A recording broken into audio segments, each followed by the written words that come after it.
México necesita un dictador. Este video es para hablar de la situación actual del país.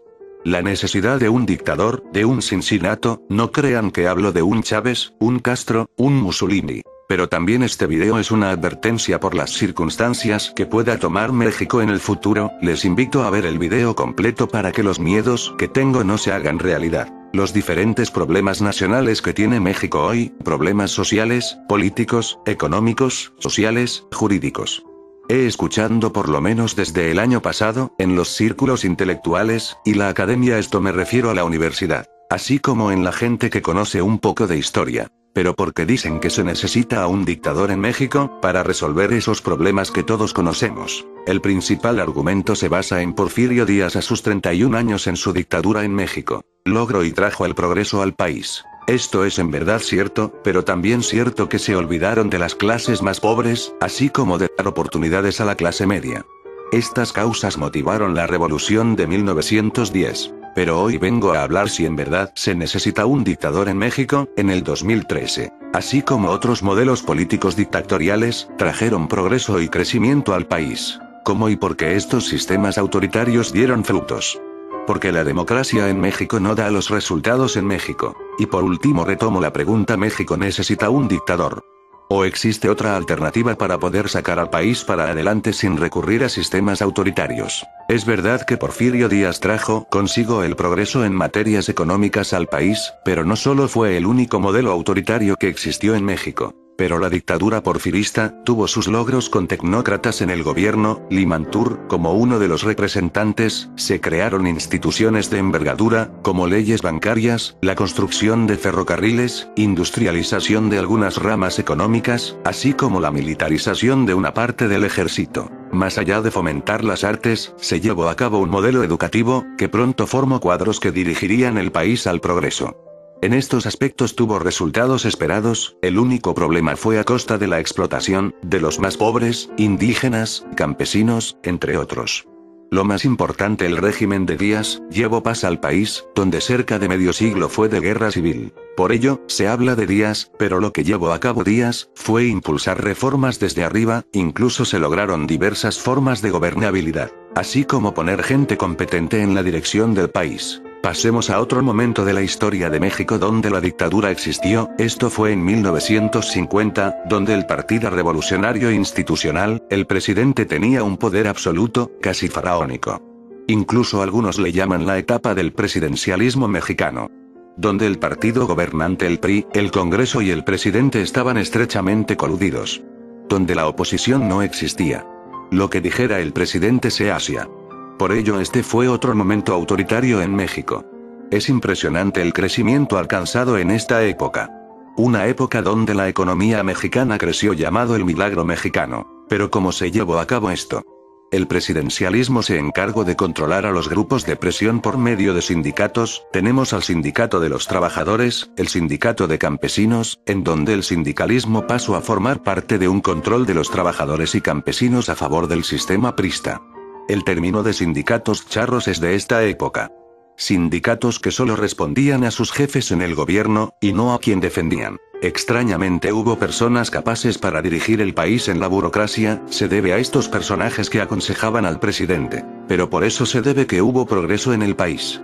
De la misma manera hubo estabilidad por el control ejercido por el corporativismo, también llamado sindicalismo charro. Este es otro concepto de autoritarismo. Muchos de sus padres o abuelos conocerán este concepto del presidencialismo prista, como la dictadura perfecta. Si así fue una dictadura perfecta, busquen esa frase. La corrupción es una herencia directa de los priistas, y del presidencialismo. Denle las gracias a los priistas cuando los vean. También hay otros momentos donde se atribuyen de progreso por medio de dictaduras. Los últimos años de Benito Juárez tomó el poder como dictador, después de la intervención francesa, aunque por este medio puso las bases de la paz y estabilidad.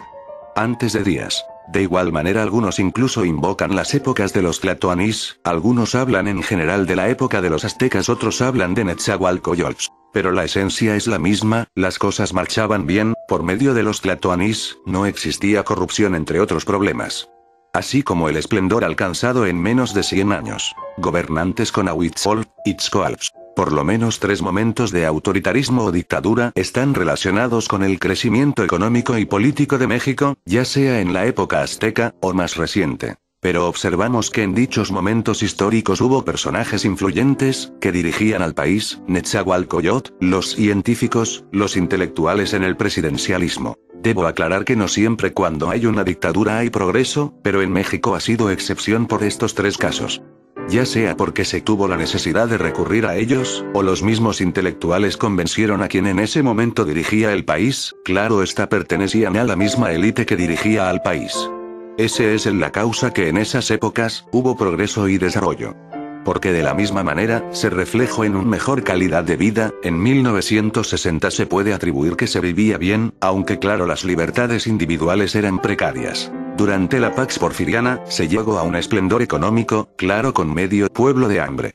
Y por último los aztecas alcanzaban su edad dorada, pero hay que recordar que existía el esclavismo. Tengamos muy claro, que en cada etapa de autoritarismo sectores de la sociedad eran sumidos en la pobreza, en pro de otros sectores. Así como una mayor manera de vivir, pero con menos libertades políticas y sociales. Dejando esto atrás, pasemos a la pregunta, ¿por qué la democracia no logra los efectos esperados en momentos de autoritarismo? Yo hago esta pregunta como respuesta a aquellos que preguntan que México es sumiso, o los dirigentes en la democracia son incompetentes. Es cierto que existe un rasgo cultural mexicano que pareciera que es necesario un control fuerte, brutal por medio del Estado. Para el crecimiento nacional, existe pero no es un obstáculo realmente. Daré 2 ejemplos: hubo estabilidad, progreso cuando Juárez tomó el poder después de la muerte de Maximiliano, así como un sistema administrativo eficaz. Y el segundo fue con el Maximato y Lázaro Cárdenas. Aunque el caudillismo era pan de todos los días, existieron razones de crecimiento nacional, reformas en la educación, entre otras. Esto se ve claramente con Lázaro Cárdenas. De su presidencia en 1934. Por lo que no se le puede atribuir a rasgos culturales, el atraso económico como un factor determinante. En cuanto a la democracia, si es que ha existido en México, sus gobernantes no han hallado la manera de llevar el progreso por vía de la democracia.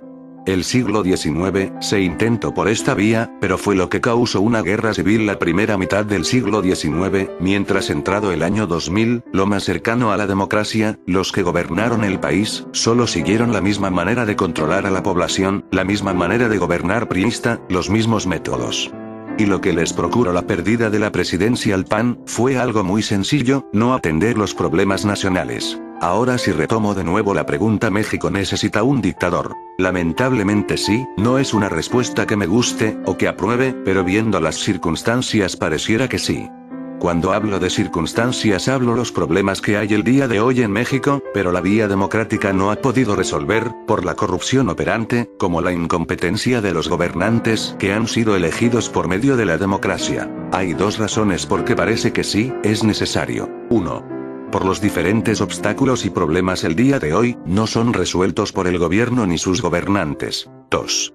Porque la ciudadanía, opinión pública, no actúa, no se organiza para exigir resolución a los problemas en México. 3. Todos los políticos buscan sus intereses particulares o de grupo. Pero también la derecha es tan absurda, incoherente y imposible de formar cuadros para la resolución del país. A esto me refiero al PAN. La izquierda es una broma, hablando con los de Morena y el PRD, no existe cultura política, ni creo que sus cuadros estén capacitados. Y por último el partido gobernante. La burocracia, los gobernantes pertenecen a este partido. Las relaciones de sus militantes, generalmente las altas cúpulas son ignorantes, idiotas, ni ellos se dan cuenta que si no ceden posiciones, como fomentar políticas para la población, les va a pasar lo mismo que el régimen de Díaz. En estos 3 puntos la figura del dictador parece necesaria, incluso parece como la respuesta a los problemas. Pero el término dictador no hablo de un Chávez, un Castro, sino alguien que ponga orden. Porque parece necesaria la figura del dictador, los puntos antes señalados, la apatía de la ciudadanía, los gobernantes corruptos y con sus intereses, así como los políticos mediocres y sin idea ni visión de hombres de Estado. A estas alturas muchos me dirán que soy un radical, un fanático, un hitleriano. Les responderé: señores, esto no es idea mía, es algo que se ve cada día, son las opiniones que he podido recuperar de diferentes personas. Desde personas comunes que llevan a sus hijos a la escuela, a empresarios, así como a intelectuales, políticos. No es mi opinión personal, sino una investigación de diferentes opiniones que dicen que si es por medio de la fuerza, pero si resuelve los problemas nacionales, aceptan la fuerza. El motivo que hago de este locuendo, un llamado a los gobernantes, dense cuenta, las reformas estructurales que benefician a unos cuantos, mientras varios millones de mexicanos muriéndose de hambre, dan motivos a este tipo de causas. Pero el motivo trascendental, que si no se lleva a cabo esto, el fantasma del fascismo se hará presente, cuando aparezca esto será una tiranía. Hoy hablo de un dictador como Cincinato, un hombre que fue elegido con poderes ilimitados por un tiempo para salvar a la República Romana, cuando hizo su tarea dejó el poder y la República continuó. Así como llega a aparecer un dictador, en México, siga esos pasos los pasos de un Cincinato.